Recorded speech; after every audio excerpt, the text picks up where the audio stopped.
Good morning everyone. আজকে কিন্তু শ্রাবণ মাসের প্রথম সোমবার। আজকে কিন্তু আমি সারা দিন উপোস বলে কি সারাদিন শুয়ে বসে থাকবো?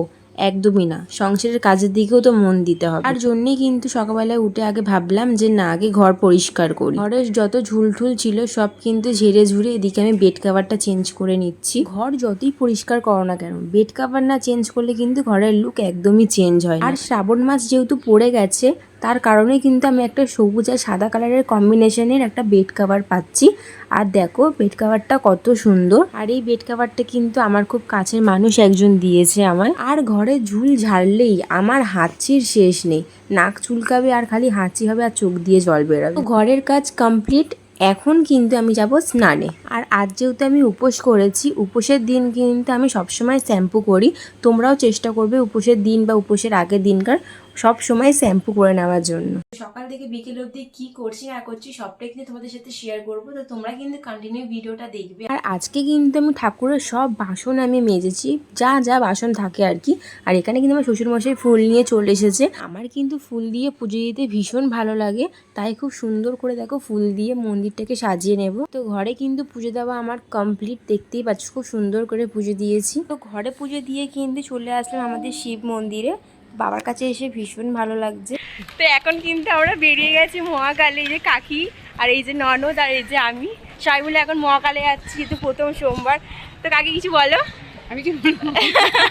কাকি বলছে আমি কি বলবো। তো চলো এখন মহাকালে আজকে উপোস করেছি, এই প্রথমবার কিন্তু মহাকালে যাচ্ছি আমি, ভালো লাগছে। তো চলো এবার যাওয়া যাক। তো হাঁটতে হাঁটতে কিন্তু পৌঁছে গেলাম আমরা কালীঘাট শ্মশানে। আর এটা সবাই জানো, কালীঘাট শ্মশানে কিন্তু আমাদের মহাকাল আছে। তো দেখো এদিকে কিন্তু ঘটিতে দুধ নিয়ে চলে এসেছি মহাকালে। আর এই যে আমাদের শ্মশান, পেছনে দেখছো ঘাট।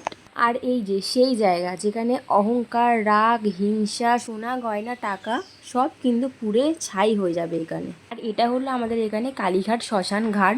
এখানে কিন্তু পুড়ে যাবার পর অস্তিত্ব ভাসানো হয়। আর এই যে এটাই হলো কিন্তু আমাদের মহাকাল।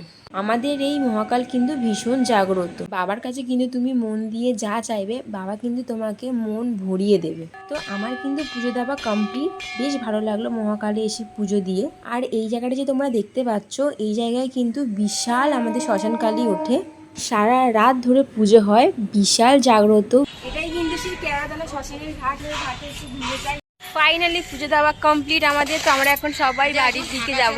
আর যাবার পথে চোখে পড়লো এইটা, এখান থেকেই কিন্তু কাঠ নিয়ে মরা পোড়ানো হয়। তো ঘরে এসে আমি শুয়ে পড়েছিলাম। তো এখন বাকি 6:30। তো এখন পড়ছি আমি আলতা, যেহেতু আমি বিকেলে আবার জল ঢালবো। তো চলো এবার রেডি হবো, এবার দেন জল ঢালবো। তো আমার এখন আলতা পড়ার ডান। তো চলো এবার রেডি হব, রেডি হয়ে তারপরে কিন্তু জল ঢালতে যাব। সারাদিন উপোস করে আছি, আর পারছি না। এখানে কিন্তু খুব সুন্দর একটা রেড কালারের পাতলা শাড়ি পরে নিয়েছি। পুজোতে কিন্তু লাল সাদা ছাড়া কোনো শাড়িই কিন্তু মানায় না।